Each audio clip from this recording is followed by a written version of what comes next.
Salut, je suis fort heureux de te retrouver pour cette édition spéciale dont le thème est le coca et moi. Je te rappelle que les éditions spéciales ont pour objectif de t'aider à comprendre des éléments à la lumière de la parole de Dieu. Toi qui les reçois, si un thème t'interpelle, il te suffit de me l'envoyer et nous allons voir ensemble à la lumière de la Bible. Juste avant, prions. Notre Seigneur et notre Dieu, nous nous tournons vers toi une fois de plus parce que nous sommes intéressés par la parole. Nous voulons faire ce qui est juste et bon. Que le Saint-Esprit continue de nous éclairer, qui nous dirige dans toute la vérité. Et que nous comprenions ce qui se passe autour de nous, car beaucoup sont aveugles. Merci de nous entendre, de nous exaucer, nous t'avons prié, au nom de Jésus et pour ta gloire éternelle. Amen. Il existe une boisson pas chère, à la portée de tous, agréable au goût.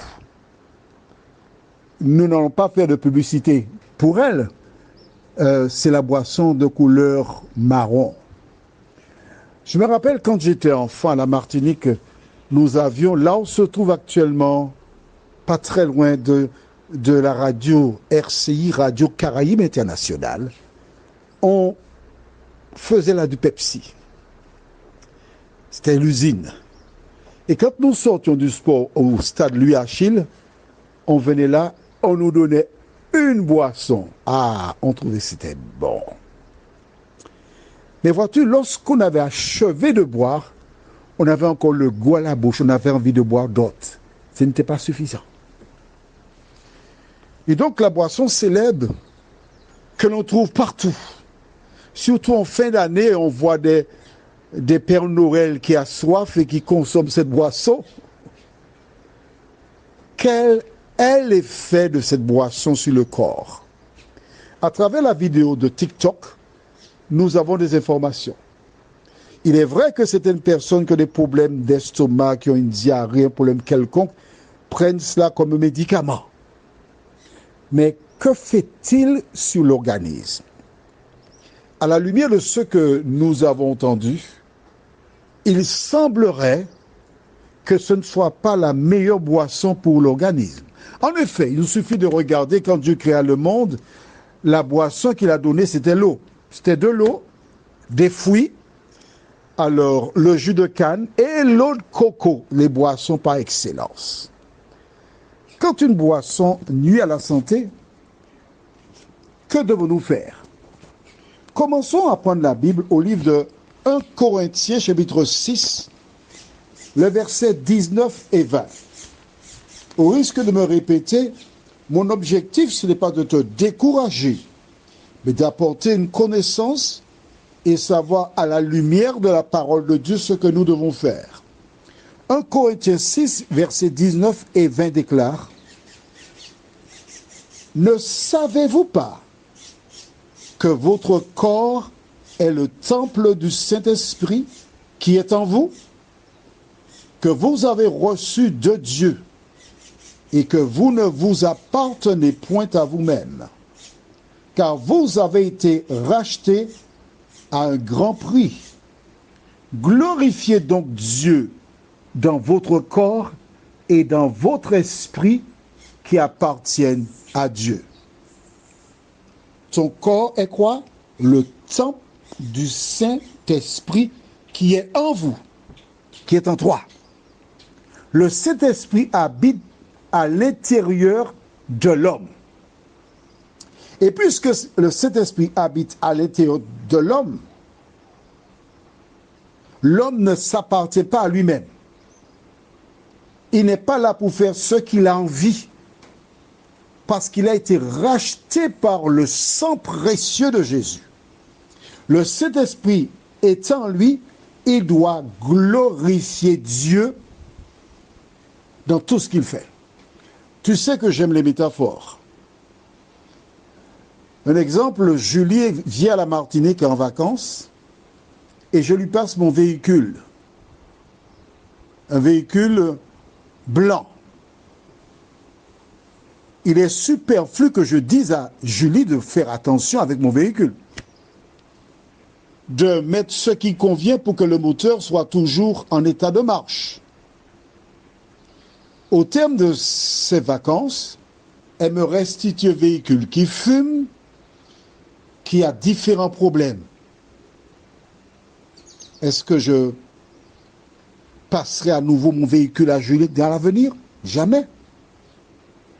C'est terminé. S'il ne respecte pas mon véhicule que j'ai passé par amour, comment puis-je lui faire confiance à l'avenir? C'est chose impossible. Le corps que tu as là, ce n'est pas ta propriété, non? Il t'a été emprunté par Dieu et tu dois rendre gloire à Dieu. Maintenant, quand tu n'en prends pas soin et tu fais n'importe quoi, que t'arrivera-t-il? Allons dans 1 Corinthiens chapitre 3, les versets 16 et 17. Ne savez-vous pas que vous êtes le temple de Dieu et que l'Esprit de Dieu habite en vous? Si quelqu'un détruit le temple de Dieu, Dieu le détruira, car le temple de Dieu est saint et c'est ce que vous êtes. Si quelqu'un détruit le temple de Dieu, Dieu le détruira. J'ouvre une parenthèse. Écoute-moi bien. Tu rencontres des problèmes et cela t'arrive de laisser le diable planter dans ton cerveau l'idée du suicide. Écoute bien ce que je te dis. La Bible, elle déclare, si quelqu'un détruit le temple de Dieu, Dieu le détruira. En clair, tu ne dois pas te suicider parce que ton corps est le temple du Saint-Esprit. Quel que soit le problème que tu rencontres, Dieu a une solution pour toi. Et cette solution se trouve en Jésus de Nazareth. Car c'est ainsi que tu peux plaire à l'Éternel.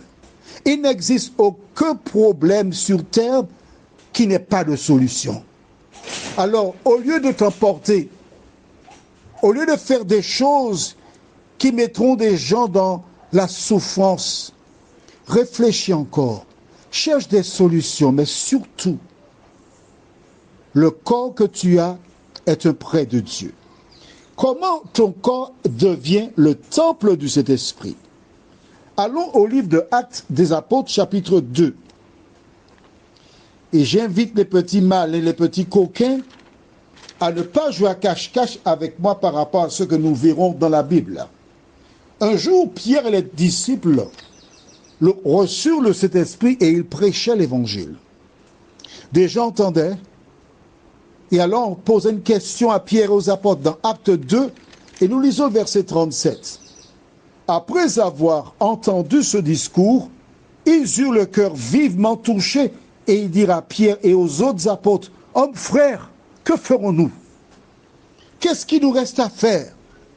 Parce que nous comprenons tout ce que tu as dit là. » Verset 38. « Pierre leur répondit, « Repentez-vous, et que chacun de vous soit baptisé au nom de Jésus-Christ à cause du pardon de vos péchés, et vous recevrez le don du Saint-Esprit. » Les petits malins, je vous surveille. Les petits malins sont ceux qui disent, bon, mais moi, je n'ai pas accepté Jésus, donc je peux boire du coca. Que tu acceptes Jésus ou pas, ton corps est le temple du Saint-Esprit et tu devras rendre compte à Dieu. Que feras-tu?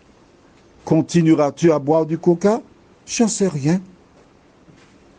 Tout ce que je peux te dire, c'est qu'aujourd'hui, tu as l'information. À toi de savoir ce que tu en fais. Prions. Notre Seigneur et notre Dieu, tu dis dans la parole, ce n'est pas quelque chose qui a été écrit par un homme par hasard, mais tu dis que si quelqu'un détruit le corps qui est le temple du Saint-Esprit, tu détruiras ces personnes. Seigneur, beaucoup l'ignoraient. Beaucoup ignoraient les conséquences de cette boisson sur l'organisme, mais tu nous as éclairés. De nous aider, ô Dieu, à continuer à lire la parole, à être attentif à tout ce que tu dis. Nous t'en prions au nom de Jésus et pour ta gloire éternelle. Amen. Que l'Éternel continue de te bénir.